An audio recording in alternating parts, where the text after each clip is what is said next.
नमस्कार दर्शक बंधु पाणीपाग खबर आपण पुणी थे स्वागत। आसंता 24 घंटा मध्य राज्य 18 जिले में प्रबल वर्षा संभावना एवं यही सब जिला को येलो वार्निंग जारी। तेज दर्शक बंधु कौन रही खबर निहती जाना बास ता पूर्व भिडियो को लाइक सहित आगे कोई भिडियो देखा चाहते सब्सक्राइब कर बेल आइकन को दबा रखिए।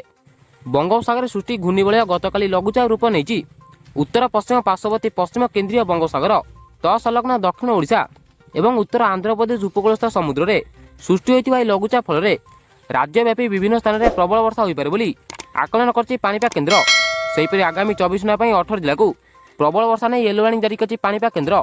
मालकानगिरी कोरापुट गजपति रायगड़ा कलाहांडी नवरंगपुर कंधमाल बरगड़ बलांगीर नुआपड़ा सोनपुर देवगड़ झारसुगुड़ा सुंदरगढ़ अनुगुल केन्दुझर मयूरभंज और बालेश्वर आदि जिले में प्रबल वर्षा नहीं सतर्क सूचना जारी कर व्यतीत बालेश्वर भद्रक केन्दुझर मयूरभंज सुंदरगढ़ झारसुगुड़ा संबलपुर नुआपड़ा बलांगीर कलाहांडी कंधमाल रायगड़ा गंजाम और गजपति आदि 14 जिले में मध्य प्रबल वर्षा होवार संभावना रही बोली पाणीपाग केन्द्र पक्षर जनापड़ी। सेहीपरि गोपालपुर में 35.3 मिमी, कोरापुट में 21 मिमी, जाजपुर में 28.2 मिमी, खोर्धा में 16 मिमी, कटक में 14.3 मिमी और भुवनेश्वर में 19.6 मिमी वर्षा रेकर्ड कर तेज दर्शक बंधु ये आज लाटेस्ट पाणीपाग खबर जहाँ जानक पाइले तेज भिडियो को लाइक कर दिखाते आगे कोई भिडियो देखा चाहते सब्सक्राइब कर बेल आइकन को दबा रखिए।